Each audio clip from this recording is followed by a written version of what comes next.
Bonjour à tous et bienvenue chez nous. Bienvenue à cette première université été. Il y aura 3 intervenants. Il y aura mon ami cofondateur Grégory Van den Bruel qui va parler de l'identité.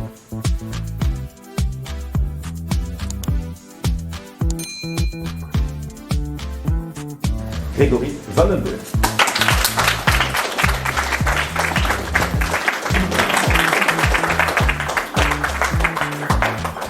Chers amis, bonjour, bienvenue. Aux âmes bien nées, la valeur n'attend pas le nombre des années, fait dire Corneille à Rodrigue dans le Cid. Comment donc pourrais-je ne pas me réjouir de la présence ici à Charleroi d'une jeunesse qui est prête à braver tous les dangers, y compris de prendre quelques risques face aux antifas notamment, d'une jeunesse qui me laisse penser que tout espoir n'est pas perdu, d'une jeunesse qui est animée de vertus autrement plus nobles que celles professées par le politiquement correct des hommes politiques, des intellectuels et des journalistes qui ont pignon sur rue. Je me permettrai, chers jeunes, de vous adresser 2 conseils aujourd'hui, pas plus, afin de ne pas passer pour déjà sénile. Voici en guise d'introduction le premier. Ne vous écartez jamais des valeurs qui vous forgent. Vivez en fonction d'elles et à travers elles. Ne vous reniez jamais pour un titre ou une fonction. Si je le dis avec tant de conviction, c'est parce que vous avez en réalité déjà réalisé le plus difficile, franchir tel César le Rubicon et porter en bandoulière ces opinions parfois difficiles à assumer en société, mais que nous allons ensemble faire triompher partout en Wallonie, ici à Charleroi, mais aussi à Liège, à Namur et dans la province de Luxembourg. Évidemment, autant vous prévenir, vous aurez face à vous des adversaires qui ne vous aimeront pas, parce qu'en fait, vous incarnez ce qu'ils sont incapables d'être. Vous êtes dignes alors qu'ils sont lâches, vous vous tenez debout et droit pendant qu'ils mettent un genou au sol, vous vous battez pour défendre des idéaux pendant qu'ils enlacent toutes les causes qui sont hostiles à nos modes de vie. Mon objectif est de revenir aujourd'hui en un quart d'heure sur le sens de notre combat, car c'est là une question essentielle. En d'autres termes, pourquoi nous battons-nous ? Évidemment, nous sommes là pour améliorer le quotidien des gens, en augmentant leur pouvoir d'achat ou en rétablissant la sécurité dans leur quartier. Bien sûr, nous luttons contre les tendances lourdes de l'époque, contre l'immigration, contre l'islamisation, mais en amont de tout cela, il y a une chose plus essentielle encore pour laquelle nous vivons et nous vibrons, il s'agit de notre identité. Notre identité qui s'étend du village à la civilisation. Notre identité qui est, comme tous les sols, forgée par une sédimentation de strates constituant notre histoire commune. Notre identité qui a été façonnée par nos illustres aînés dont nous devons être dignes. Encore convient-il de dessiner les contours de cette identité. Nous connaissons le mot délicieux du poète Paul Valéry. J'appelle européenne toute terre qui a été successivement romanisée, christianisée et soumise aux disciplines et à l'esprit des Grecs. Commençons par le commencement. Notre identité est probablement née avec Homère, qui nous a légué les principaux fondements de l'esprit européen. On pourrait à ce stade en retenir 3 leçons parmi une kyrielle d'autres. Dans l'Iliade et l'Odyssée, l'individu se bat avec les siens et pour les siens. Il ne déroge jamais au devoir de défendre sa patrie et son clan, parfois jusqu'à la mort. Du combat, seuls les lâches s'écartent, peut-on lire dans l'œuvre du poète grec. Alors ne choisissons jamais la voie de l'abandon. Dans la vie, il y a ceux qui agissent, comme vous tous ici, et ceux qui au contraire regardent leur monde sombrer, faisant toujours partie de la première catégorie. Les héros d'Homère ensuite sont enracinés et vivent en harmonie avec la nature et les éléments, les bravant parfois, les défiant à leurs risques et périls, mais toujours en les respectant. On comprend que le rapport avec la nature est charnel, presque intime, et ce sont les éléments eux-mêmes qui, en se déchaînant, rappellent l'homme à la raison et non un quelconque ministre qui appliquerait les principes de l'écologie punitive.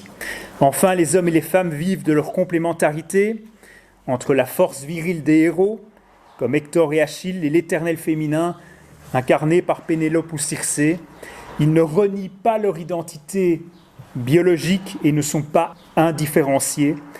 Avec de tels modèles, comment avons-nous pu sombrer dans les théories du genre, les publicités qui font de l'homme enceint un nouvel idéal, l'écriture inclusive et toutes les fadaises des déconstructeurs postmodernistes. Les premiers qui assurèrent la transition furent les Grecs. Ceux-ci furent animés par l'esprit de cité. Ils nous ont enseigné que tout est d'abord enraciné, raison pour laquelle nous devons être localistes en défendant nos terroirs, nos dédales intimes, nos chez-nous. Donc les Grecs inventèrent les mathématiques avec Thalès et Pythagore, l'astronomie avec Ptolémée, la philosophie si essentielle à nos vies avec Socrate, Aristote ou Platon. Avons-nous d'ailleurs plus juste idée de l'état de notre société actuelle quand on pense qu'on appelle désormais philosophe le très moralisateur président de Défi, François de Smet. Surtout, les Grecs inventèrent la démocratie, certes de façon imparfaite, puisqu'un nombre limité d'individus étaient considérés comme citoyens. Cette démocratie est aujourd'hui bafouée par les partis traditionnels qui dressent des cordons sanitaires. Comment pouvons-nous accepter, Philippe, mon cher ami, que ton parti, désormais premier de Flandre selon certains sondages, soit condamné à l'opposition? Comment pouvons-nous nous résoudre, nous Belges francophones, à ne pas pouvoir nous réunir ou ne pas avoir accès aux médias? Comment pouvons-nous admettre, nous les descendants de Périclès, que le débat soit accaparé par une classe politique médiocre, des hommes et des femmes qui déposent des textes de loi au Parlement pour féminiser les noms d'arrêts de bus et de trams? Oui, on en est là aujourd'hui. Des hommes et des femmes politiques qui se transforment sur Twitter en petits flics de la pensée, décernant des brevets de respectabilité. Le débat a toujours fait partie de l'identité européenne, nourri par l'art oratoire et sublimé par l'éloquence. Et pourtant, cette confrontation d'idées n'existe plus aujourd'hui. Tous les partis traditionnels, les engagés, le MR, le PS écolo, sont acquis au politiquement correct, à la social-démocratie ou au libéralisme social, au progressisme sociétal. Et tous incarnent une des 50 nuances d'islamo-gauchisme. Il y a l'islamo-humanisme du CDH, les engagés, qui comportent en leur sein un élu ayant soutenu un imam qui avait appelé à brûler des juifs. Il y a l'islamo-libéralisme de Christine Defraigne, qui sur un plateau télé s'était indigné de la croix présente sur notre logo, mais qui en voyage officiel à l'étranger n'hésite pas à porter le voile. Il y a l'islamo-socialisme du PS, qui a fait de Molenbeek la capitale mondiale du terrorisme. Il y a l'islamo-animalisme, de ceux qui prétendent défendre le bien-être animal, mais qui refusent l'introduction de l'abattage avec l'interdiction de l'abattage sans étourdissement. Ou encore, plus subtil ou paradoxal, il y a l'islamo-écolo-féminisme de Rajai Mawan. Ça aussi, ça fait partie de nos traditions. Coprésidente d'Écolo, qui soutient les femmes quand elles sont victimes d'hommes blancs et qui défend en même temps Taha Abou Hafs quand lui-même est accusé de comportements déplacés envers les femmes. On en est là aujourd'hui en Belgique francophone. Reprenons de la hauteur. Après les Grecs vinrent les Romains.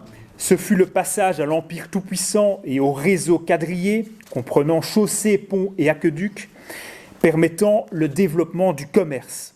Le droit codifié remplaça l'arbitraire et traça le chemin qui mènerait vers l'état de droit, aujourd'hui dévoyé pour nous imposer par la justice les fadaises du progressisme contemporain.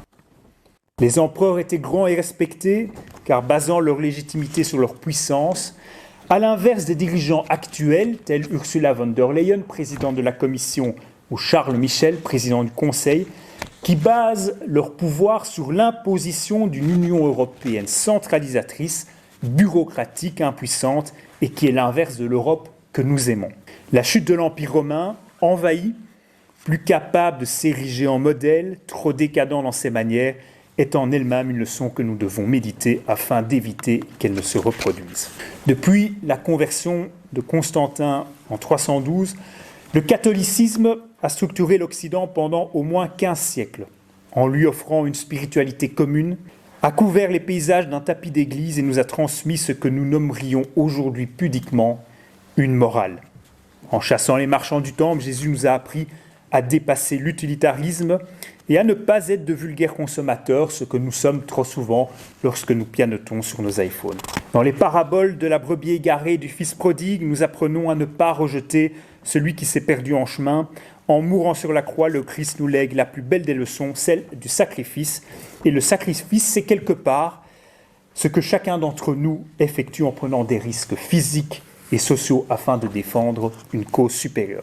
On se souvient du mot de Chesterton sur le monde moderne qui est plein d'anciennes vertus chrétiennes devenues folles. Et on se souvient beaucoup moins de la suite de la citation.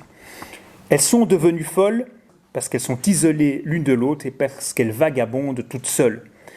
Nous ne pourrions donc résumer une religion à des actes ou leçons isolées, mais nous devons la concevoir comme la plus belle des fresques, sans quoi les principes profondément humains sont détournés et se retournent contre nous. Ainsi en va-t-il de la charité qui est devenue la solidarité obligatoire, l'accueil de toutes les misères du monde, notre propre effacement à trop tendre l'autre joue au nom de la haine de soi, et enfin le développement de l'assistanat. En parlant d'assistanat, ce n'est jamais une solution, jamais. Et nous ne nous satisferons pas que des partis, comme le mouvement réformateur ou écolo, proposent des chèques de 25 000, 30 000 euros, qui dit mieux, aux plus jeunes. C'est non seulement impayable, il faut le dire, mais surtout nous avons une vision plus noble pour la jeunesse. La plus belle des choses que nous pouvons lui offrir, c'est un enseignement nivelé par le haut et la possibilité de faire vivre ses projets, quels qu'ils soient d'ailleurs. Certains d'entre vous sont catholiques, d'autres non. Je ne suis pas croyant à titre personnel, mais je suis intimement persuadé que nous devons préserver cet héritage, être des pratiquants à défaut d'avoir la foi. Le catholicisme ne fut pas synonyme d'obscurantisme malgré des phases plus sombres. Mieux, il porta en germe l'humanisme, la laïcité, en séparant le royaume terrestre de celui des cieux. Enfin, le développement des sciences. En parlant de sciences, nous ne devons jamais tourner le dos à celle-ci. Notre civilisation fut aussi celle des grandes découvertes, dans des domaines aussi divers que la cosmologie, la médecine, la chimie, la physique, mais il ne faut pas que tout ceci devienne une fin en soi. Le vol du feu par Prométhée, afin de le transmettre à l'homme, signifie le triomphe de la science, certes, mais qui ne doit pas elle-même être remplacée par le scientisme, c'est-à-dire une fuite en avant vers des délires technologiques ou robotiques. La vie, pour être intense, est balisée par un début et une fin. À ce titre, le transhumanisme est effrayant car il signifie une transformation de l'humain dans sa chair et dans son âme. Notre identité civilisationnelle, c'est aussi l'esprit de résistance, celui incarné par Ambiorix qui infligea, on devait être à Liège, donc j'avais prévu de dire entre Tongres et Liège, mais nous sommes à Charleroi, donc un peu plus loin que prévu par mon discours, qui infligea une cuisante défaite à César, celui de Charles Martel qui fit reculer les Omeyyades à Poitiers, celui des résistants qui luttèrent contre le nazisme. Notre identité se confond aussi, ne l'oublions pas, avec une idée trop souvent oubliée de la beauté, celle que nous inspirent les sculptures grecques et les temples romains, les tableaux de Léonard de Vinci ou de Jacques-Louis David, et le style des plus grands écrivains et poètes de Dante à Cervantes. Notre identité, c'est un art de vivre, porté à son paroxysme par la chevalerie et ses codes d'honneur, dont la galanterie et le fin amour. C'est le génie de Beethoven qui est bien plus universel que toutes les additions de bruit de la musique actuelle. Notre identité, c'est aussi une certaine idée de la liberté, non pas de faire ce que nous voulons quand nous le voulons, mais d'en faire quelque chose de grand. Et n'oubliez jamais, il n'y a pas de liberté sans responsabilité. Vient pour moi, enfin me direz-vous, le temps de conclure. Toutes les dictatures ont eu pour dessein de créer un homme nouveau. Dans les temps décadents que nous connaissons parfois, cet humain qu'ils veulent nous imposer est non genré. Il est sans sexe biologique, il est sans passé, il est déconstruit. Nous devons, quant à nous, non pas toucher à la nature de l'homme pour la transformer, ni à son naissance, ni à son histoire, mais au contraire renouer avec la grandeur qui fait son identité depuis des siècles. En ce sens, le deuxième conseil que je me permettrai de vous adresser, chers jeunes, aujourd'hui, c'est de ne jamais cesser de vous abreuver aux sources de notre civilisation. Inspirez-vous d'Achille, d'Hector ou d'Ulysse pour comprendre qu'il n'y a que la grandeur étant à la hauteur de l'homme vertueux. Lisez Victor Hugo, Goethe, Cervantes, car ils vous en apprendront plus sur l'homme, ses grandeurs et ses bassesses parfois, que les réseaux sociaux et donc que le compte Twitter de Georges-Louis Boucher. Soyez émus devant une sculpture ou une fleur qui éclot au soleil, car culture et nature ne doivent jamais être opposées. Si vous êtes une femme ou une jeune fille, vibrez éventuellement avec Jeanne d'Arc ou Madame de Staël ou Olympe de Gouges. Développez toujours un esprit sain dans un corps sain pour ne pas terminer comme ces gens de gauche, le joint au bout des lèvres en train de regarder des séries Netflix et de trouver artistique un chant d'éolienne alors que nous savons tous qu'elles sont aussi statiques qu'inesthétiques. Depuis les origines donc, notre identité est basée sur une leçon de vie, invitant chacun, donc chacun d'entre nous, à la bravoure, à l'accomplissement de soi, à la loyauté, à l'inscription de nos pas dans le chemin de la tradition, à l'écologie véritable, à la complémentarité des sexes, à la conception d'une vie à la fois tragique et poétique.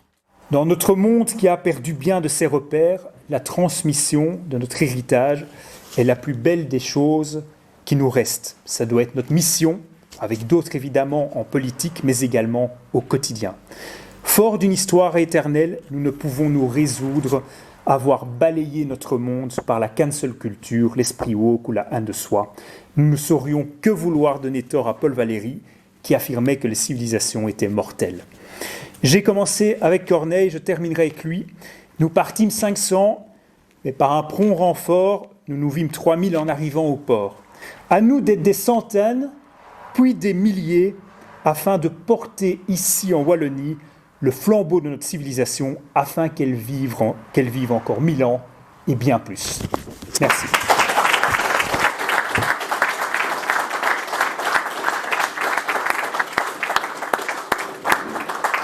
Merci mon ami. Quel beau discours. Merci beaucoup et bienvenue chez vous.